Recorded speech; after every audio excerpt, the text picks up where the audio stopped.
Hello, everyone, and welcome back to the Cop Council. I've just realised the Europa League green screen's still there. I will change that in a minute. How are we? Hopefully, all of you are having a fantastic Saturday, wherever you are around the world, and hopefully, I'll be speaking tomorrow with Liverpool, obviously beating Manchester City. It is the biggest game of the season. It is Liverpool against Man City. Are we nervous, chat? Let me know in the comments down below. Because, yeah, I'm not nervous now, but tomorrow I will be for sure. Of course, let me quickly change that. There we go. That's a lot better. But yeah, tomorrow it is Liverpool against Manchester City. Oh, let me quickly think that as well. There we go. It is Liverpool against Manchester City. And yeah, let me know how all of you are in the comment section down below. Again, like I said, I'm not so nervous right now, but I will be when it comes to the game tomorrow. But it is the biggest game of our season so far.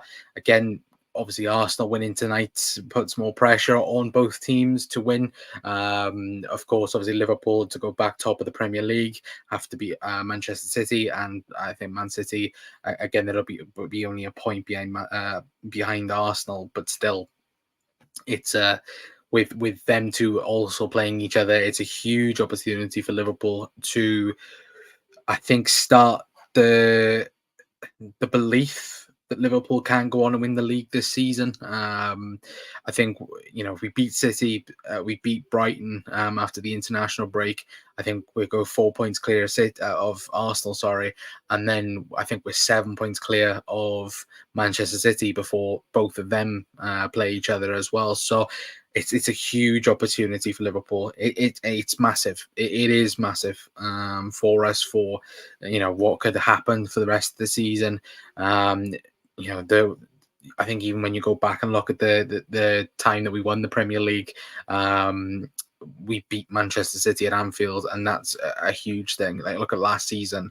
Even if it is a 1-0 or a dodgy win, again, we would take it, because the significance that it's going to have on the rest of the season is huge, and it is indeed. But Red Machine saying not nervous at all. Evening, Tom. Hope you're doing well, mate. As well. Again, hopefully I didn't leave you traumatized last night, Tom, for being too quick on F1. But yeah, hopefully doing well, mate. But we will do the Manchester City preview. And that will be, of course, the second half of the show. But, of course, it is a big but. Liverpool have their new sporting director and have the structure in place. If you haven't been living under a rock, of course, I'm talking about Michael Edwards. Yes, Michael Edwards is coming back to the football club, but he's not coming back alone in that sense. Now, David Ornstein, of course, put the post out saying Michael Edwards close to agreeing senior role with FSG, including oversight of Liverpool Football Club operations. If he accepts, Richard Hughes is set to join Liverpool as sporting director. Not done, but talks advancing. Plus resolution expected early next week. And then Fabrizio Romano put a post out earlier on saying Liverpool are close to complete agreement to bring Michael Edwards back to the football club after the final attempt exclusively revealed last week. It's imminent. Final details discussed. Club now very confident. Richard Hughes ready to accept and join Edwards as part of the new Liverpool structure. Now, let me know your guys' thoughts in the comment section down below. In what is massive news for Liverpool going forward, it's probably bigger than the managerial signing, I would say. And look, that might be a big of a bold statement, but the fact that Michael Edwards is back at Liverpool Football Club is huge. Look at the amazing job he did firsthand. Again, obviously the highlight is bringing in the players like Mohamed Salah for 34 million, Andy Robertson for 8 million pounds, obviously securing the Virgil van Dijk move, the Alisson move, for example, and laying down Liverpool's success while under Jurgen Klopp. But again, it was a whole. It was Jurgen, it was the scouting department, it was the whole team, including Michael Edwards in that, and for him to now be the head of the operation system in that is only a good thing. And it's a massive thing for Liverpool. I think all of us, if Michael Edwards hadn't accepted that role, I think all of us would be scratching our heads and going, who do Liverpool come in to replace York Schmachter as the sporting director, or what would the structure look like for Liverpool in that sense as well. But again, he's not coming alone, as reported by David Ornstein as well. Of course, Richard Hughes is also joining the club as well. Of course, Richard Hughes, formerly of Bournemouth, I believe he was at the club for all of their journey through the Football League and into the Premier League, not as sporting director, but he had, I think, some major roles in the football club. I think he was I think he was only sporting director for a few years, certainly while they've been in the Premier League as well. So, and again, Richard Hughes and Michael Edwards have a 20+ year friendship and relationship as well. So again, overall, it's a huge thing for Liverpool. And if Liverpool now can, we've got Edwards done, we've got the sporting director and the structure done. Can we now go and get Xabi Alonso? Can we go and get who we want, which is Xabi Alonso? Because I was saying it to a few people that, again, it was a bit frustrating that nothing had come out about the sporting director situation, and nothing had really been said since talks were being held with Michael Edwards and so on. But again, David Ornstein, Paul Joyce, and all the reliable journals, of course, saying that he had positive talks last week in Boston with FSG. And again, why would you have talks with someone that you've reportedly already said no to? And I think that was the first good early signs that he was coming back, and thankfully that is the case. And look, Liverpool after Jurgen Klopp now looks a lot better than what it did last week, and again, it's fantastic that he's going to be back at the football club. Again, I hope now, we can go on to secure Xabi Alonso, and we can make now a full-on approach for him in that sense as well. But let me know your guys' thoughts in the comments, especially on just overall, Michael Edwards being back at the football club. Of course, Richard Hughes coming with him as well. He will be the main sporting director, but as a whole, Michael Edwards will now be the football CEO for Liverpool, if that makes sense. He will oversight everything football wise going into the football club, and it's a huge time, because we've got important things coming up. Obviously, transfer window is going to be huge, but also we've got contract extensions coming up in terms of Virgil van Dijk, Trent Alexander-Arnold, and Mohamed Salah. Again, 3 very crucial players towards the football club, and that will be a big time for Michael Edwards to sort out those types of things out. So again, let me know your guys' thoughts in the comment section down below if you're watching this or watching the repeat as well. But again, Michael Edwards back to Liverpool, I think it's really good news, and I would again be worried for everyone else, the fact that he's back as well, and the fact that FSG as well, and we should praise them in saying that they've got him back as well. Again, that's huge. It's really, really huge for the football club as well. So fair play to FSG, even though people don't want to really give them their praise anyway. But again, let me know your guys' thoughts in the comments. But I'm not ruling anyone regardless what happens tomorrow. Yeah, 100%. But there, Rodri hasn't lost in 60 games, but it's time for him to lose tomorrow. I would say, but their machine as well. But definitely key staying ahead of City. Massive news having Edwards take charge of things. Yeah, absolutely, 100%. It's important though, isn't it? It's the fact that I'm glad now that Liverpool have a plan. If Michael Edwards had said no, it does feel like FSG had a plan B, but it wouldn't have been a good plan B. But they've gone for the best. Michael Edwards is that. I don't think anyone could have said that oh, Michael Edwards isn't the best to go out and get. He is. We know this for a fact. Look what he's done at his time at the club. Look at the incomings, the outgoings. The thing is, Liverpool now are not so vulnerable with Klopp going behind the scenes. Um, and like I said, now with the new manager coming in, if it is Alonso, if it's Amarim, if it's somebody else, they won't have the same responsibilities as what Jurgen Klopp was going to have, or did have from this season going on to the future, because Liverpool now have gone back to data, and that's what brought Liverpool success.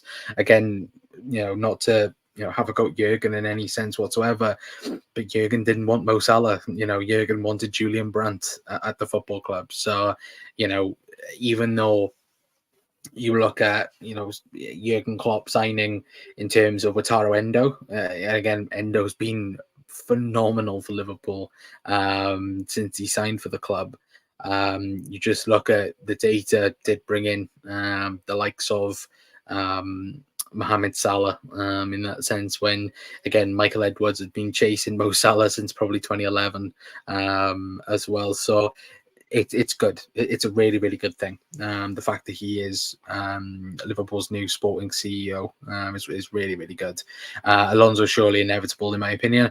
Yeah, obviously there's talk of Bayern being ahead at the minute, but I think Alonso is, given the choice, I think Alonso will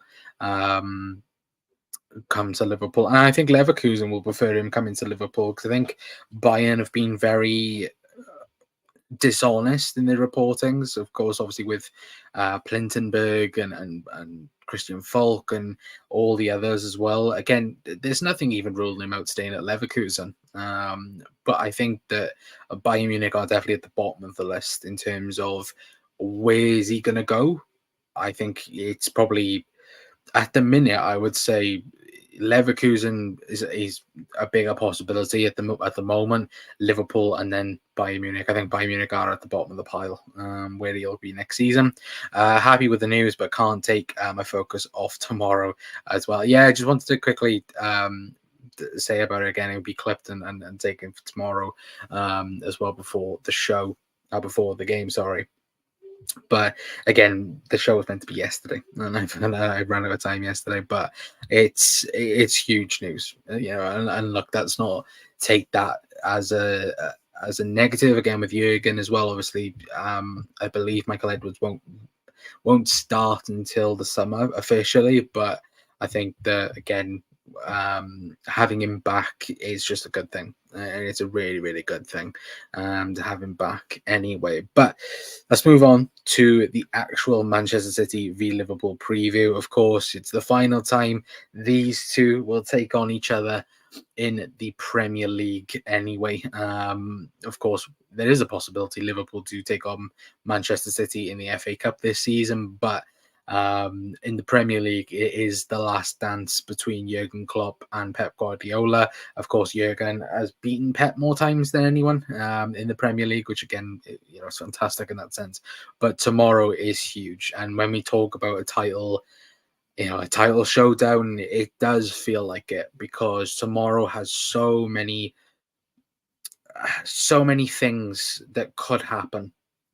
Now, of course, tonight, that's adding pressure to it. Obviously, Arsenal beating Brentford by 2-1. They are now officially top of the Premier League as well.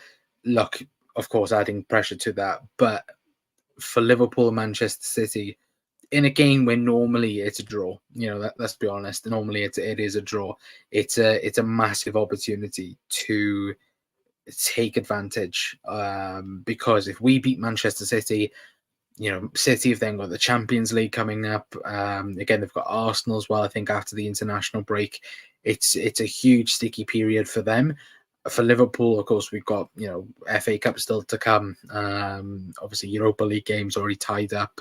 But Liverpool, for me, I think this is the game where it could just make or break our season. Now, again, there's still a bumpy road ahead in terms of the Premier League, but you get these types of games that then will take you on the momentum train. And for Liverpool, it's more the sense of as well where tomorrow is that huge that, like I said, we could be 7 points clear of Man City after the international break. If we was to beat Brighton after the international break and beat Manchester City, that would be huge for the title race. And then imagine if Arsenal beat them, that's then even more huge. Can they kind of 7 point deficit be, taken out by 8 games? No, I don't think it can be. Um, but it's also on a Liverpool, on a City side of on a City side of things. If they beat us again, it's the first time I think they would have won at Anfield. Obviously, the COVID year, I think they won in 2021, but I think previous to that, I don't think they beat us since like 2003. I think it was. It might be even 2002, since they beat us back then. But it's always the fact that Liverpool, Anfield, it has to be bouncing tomorrow. It has to be what it was last season. Last season was toxic. It was, and it has to be toxic again because it's the biggest game. It's the biggest game of the season. You look at, for example, in terms of their squad. Again, I know they got a few little injuries, but De Bruyne's back, Haaland's on full fire. Obviously, Rodri, like as Red Machine mentioned, the fact he hasn't lost in 60 games when he's played is ridiculous in itself. But I think this Liverpool team, we're finding ways at the minute, and that's what wins you Premier League titles. You find a way no matter what, and look, Liverpool probably tomorrow won't play their best at times, and same with Manchester City. But it's those key moments. Obviously, tomorrow, we could speak about Darwin, for example. Darwin has to take his chances. Mo has to take his chances because Liverpool will get chances, but we have to take them. And if we do that, I think we'll go on and win the game. I was going to say win the league. Then, if we win this game, it does open up that conversation even more. But it's a constant thought as well of, just if we beat City, we say it every single season. If we beat City, we win the league, and that's a real possibility this year, and for us and Arsenal, in that sense as well. But again, let me know your guys' thoughts. Guys, start 11 predictions in the comments as well if you're watching, in the comment section. But happy with the news. I've read the one out. Canate looks available. Yeah, Jurgen Klopp did say that he is touch and go. I would expect him to start because, again, there's an international break against United in the cup. You could possibly see Konsa starting away at Old Trafford, but it's all about whether or not Liverpool again will risk him in that sense as well. But Klopp 12, Guardiola 11. It is right now. Yeah, but when you look at it like that. The fact that we've taken that many wins from each other is, ridiculous in that sense as well.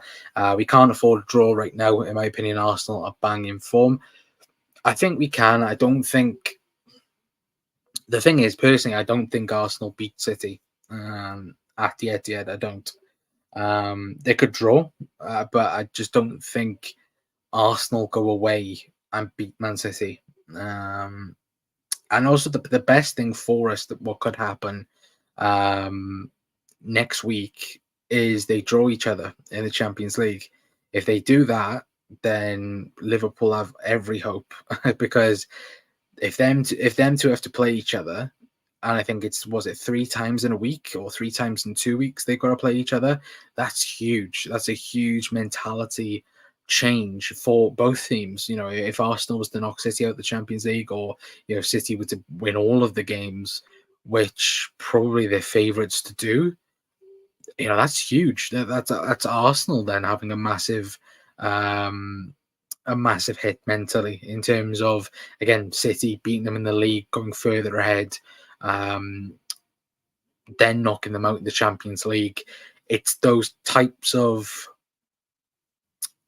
situations where it could make or break your season. Exactly for Liverpool. Again, for us, it's tomorrow is huge in that sense of it's more so don't lose because we could afford to draw. And again, Arsenal would be top on goal difference, but it's also then City haven't gained anything. And they still have, they still have Arsenal to play. I think City still have.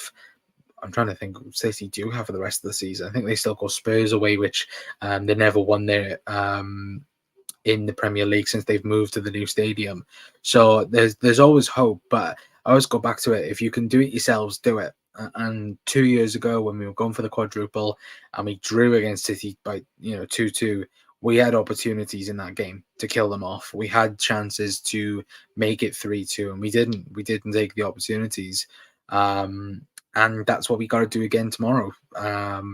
Whether or not we do the same as last season, where we sat back a bit deeper, we absorbed a lot of pressure from Manchester City, and then two or three counter attacks. Obviously, Mo scored that chance from Allison, of course, but that's something that Liverpool, because Liverpool could have beaten City more last season, and we played badly last year, and that's the mad thing. Like, we played poorly last season and beat Manchester United, and we beat Manchester City at Anfield, which is mad, going when you actually think about it. And I think our record against top six teams was actually not so bad last season. It was, of course, against everyone else in the league, which we didn't do too well in any way. But I think we get an early 1-0 lead tomorrow through Van Dijk. I hope so. I bloody hope so. Obviously, going Keller, Bradley, Canate, Van Dijk, Gomez, Endo, Maka, Szoboszlai, Diaz, Nunes, and Salah.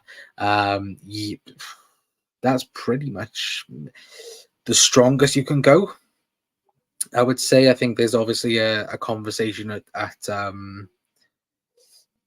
left back. Again, is Conor Bradley going to be on the right? Is Conor Bradley going to start? Is Joe Gomez going to go to the right? Are we going to see Andy Robertson on the left potentially? There's always that as well, but it's going to be interesting tomorrow to see what Liverpool do defensively. I think the only ones, obviously the massive concern is Ibu Konate. By the looks of things, I think he'll be okay, but yeah, when Liverpool say it's precaution, you have to be worried. That's the only way around it. But I think you look as a whole, Ibu is the only injury concern. I would say.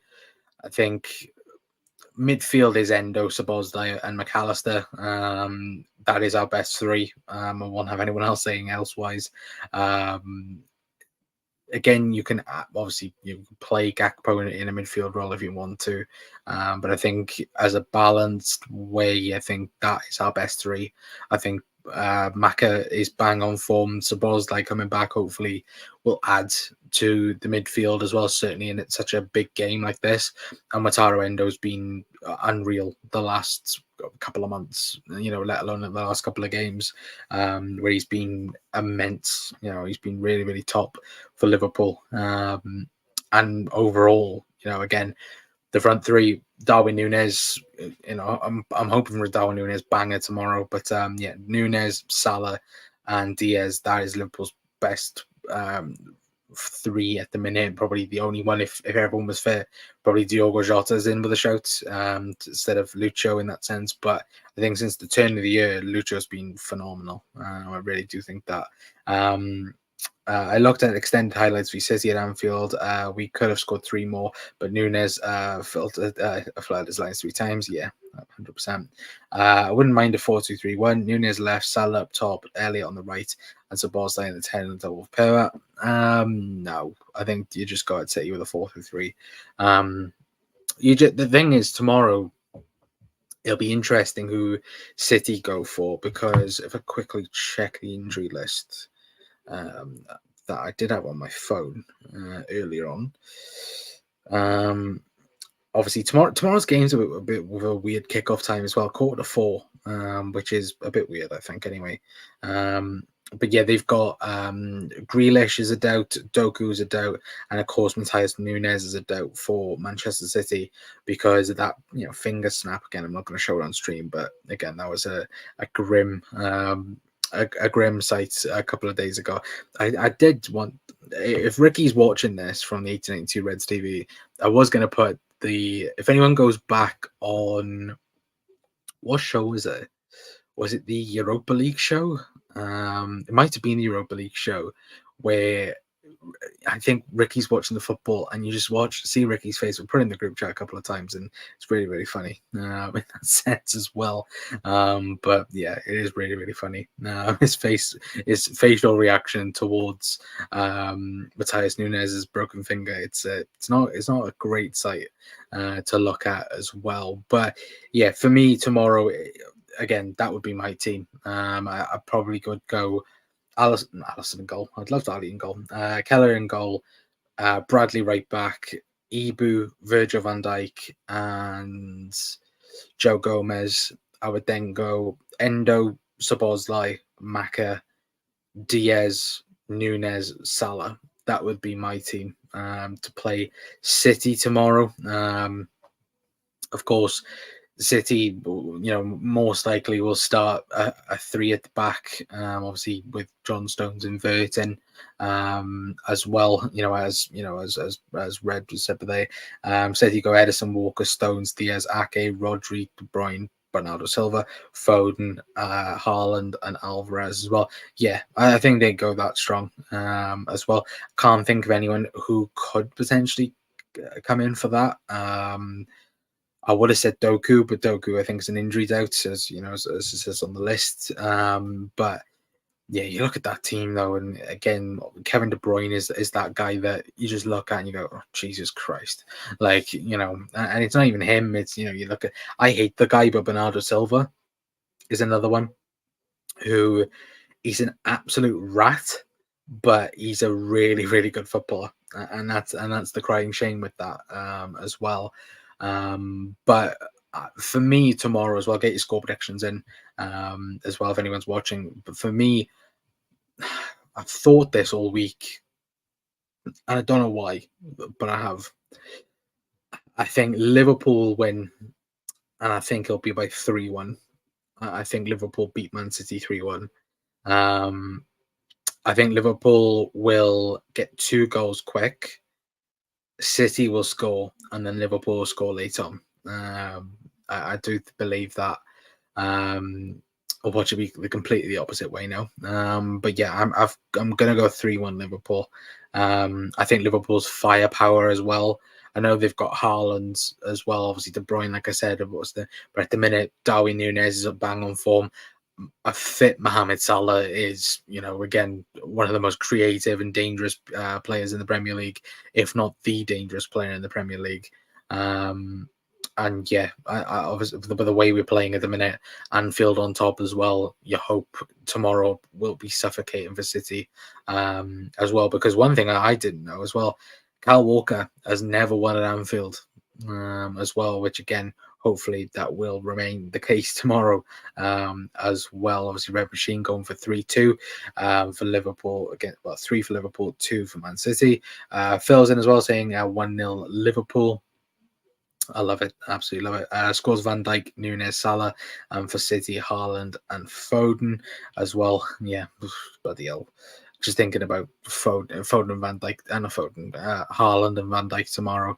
That should be, again, one hell of a battle. Again, Van Dijk done pretty well against Haaland. Hopefully that stays the same as well anyway. But again, yeah, I'm going to go 3-1 between Liverpool and City.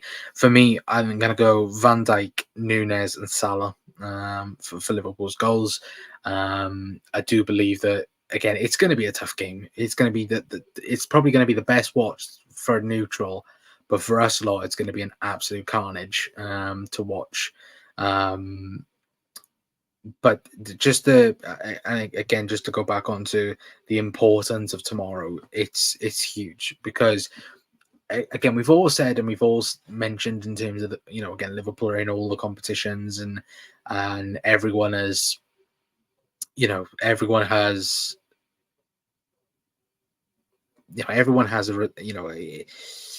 a way for the title this year. Now it's unusual in modern days that 3 teams are going for the title. And the significance of tomorrow is that Liverpool could be 4 points officially away from Man City. And Liverpool have never been in this position before. We've never been 4 points ahead of City apart from when we won the league when we were ahead by like 25 points or whatever it was. Liverpool have never been as close to City and be ahead in that sense as well. And I think if you go and listen to any journal or if you go and listen to any pundit or anything like that, no one has Liverpool winning the title, and that's the I prefer that. And I do really prefer that. Nobody has Liverpool going to win the title. Everyone is either saying Arsenal or Manchester City. And as long as Liverpool are underdogs, I'm loving it because there's no pressure on Liverpool. I think Jurgen Klopp thinks that as well. Again, there's no pressure on this Liverpool team to go on and win the Premier League because nobody thinks we can go and do it. And that's when Liverpool are. I think that's when we're at our most dangerous. Is when nobody thinks that we're good enough to go and win it. And then we go on and do it because every rival fan and every content creator that I've seen has said that the way Liverpool are doing things, it isn't sustainable. The way Liverpool win games late on isn't sustainable. We're in March and Liverpool are top of the league in that sense as well, and for that to be not sustainable, again, for you to be top of the Premier League table coming into the weekend, it's quite ironic. And I think that, again, Liverpool are never the best starters when we're not in games. Again, that's what City may capitalize on us tomorrow. But Liverpool will be there until the last minute. And that's something you can rely on every single day of the week. And I think that for us tomorrow, a win is huge, and it is huge. And again, I want Liverpool to go all out for it. And if we can get the win, and I'll say this now, Liverpool are favourites for the Premier League title. If we beat Man City tomorrow, Liverpool are favourites for the title. And if things go right a couple of weeks from now, that even adds to it as well. But I think if Liverpool win tomorrow, Liverpool should be the favourites to go on and win the Premier League title. But a great way to add more pressure to us as well. But no, I think Liverpool are the favourites for the Premier League title if we beat City tomorrow. But Kanate v Haaland for the first time might be as well. Yeah, true. I think that they may have played each other for the national teams. I think, but I'm not too sure. Let's get the same score predictions. Yeah, 100%. Manchester 7-0 and City. Again, I'd love that, but can never see that happening. It'll be super tight game and a good game. We'll have our hearts in our mouths all game. Yeah, 100%. Like I said, at the minute, I feel fine. Come 12 o'clock tomorrow, I will be absolutely shitting myself. But that's just I think the natural way around it as well. But nobody thinks we will win. No, I don't think anyone does. Was it Tim Sherwood, I think, today said that, there's no chance Liverpool go on and win. That's the same guy that also said that he didn't see Liverpool scoring a corner. And then, Bobby Firmino scored against Spurs, which, again, it's brilliant in that sense as well. But that will never happen as much as we'd like it to. As well. That nobody thinks we'll win. Or the 7-0. Both of them. Just if we manage to beat City 7-0, then that would be the most randomest fucking thing. As well. But Robbie Savage said Liverpool to. Again, I was listening to Robbie Savage. The guy's practically first of all, he's a Tory, and second of all, he's a mank. I know he's Welsh, but he's a mank. His kids in the United Academy, or he's part of Manchester United. Like, that's so freaking what. But yeah, again, I don't think anyone's like, if you look on all the betting sites, obviously gamble responsibly, but if you look on all the sites, Liverpool are the underdogs, Manchester City are the favourites. And yeah, I just think that bring them all on, bring every single one of them on, because for me, like, if Liverpool are underdogs, that's what we like. That's what Jurgen Klopp likes. It's the Rocky story. And if, like I said, if we can beat City tomorrow, that puts us favourites for the Premier League title. Even though Arsenal are there, and I know they're there, but I think that game that they play as well against City in a couple of weeks, I don't think Arsenal come out of that as winners. I think City do beat Arsenal, but again, that could be a surprise and a curveball in the season in itself. And not even that. This, of course, Liverpool, like I said, will be the favourites if we beat City tomorrow. But there's still a massive curveball to go. Again, we've got Everton away. I think we've got United away, Spurs at home, Villa away as well. These are tough games coming up, and look, every game is important, and every game is a must win now. And as long as Liverpool do what we do, then yeah, that's all we got to do. Then is focus on ourselves and go on and win the league. But people seem to forget we have Van Dijk centre off. Yeah, well, again, like as Van Dijk said after the Carabao Cup, they all thought he was finished, but he's still the best centre off in the world, in my opinion, anyway. But I am going to leave it there for tonight, guys. Anyway, big thank you to everyone for tuning in. Tomorrow we will be live after the game with a post-match reaction. Again, if you're watching on the repeat, let me know your thoughts. Are you nervous? Are you excited? I'm excited and happy now. Like I said, tomorrow I'll be absolutely crapping myself. But yeah, if you are new around here, hit that like button, hit that subscribe button, and all that good stuff as well. Of course, if you haven't watched the first bit of the show, we spoke about Michael Edwards as well.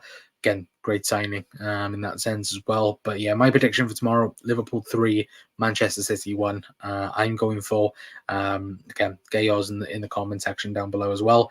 But yeah, one last stance between these two as well, which hopefully will end in Jurgen Klopp beating Pep Guardiola tomorrow as well. Anyway, but like I said, and as it Reds, come on, Reds. Yeah, 100%. And look, hopefully tomorrow will be a good day. I'll be on the post match celebrating, and yeah, hopefully, fingers crossed, it will be a good day for Liverpool. Anyway, but like I said, if you're new around here, hit that like button, hit that subscribe button, and all that good stuff. Anyway, but I've been Connor from the Cop Council. I'll see you guys tomorrow. Ta-ra.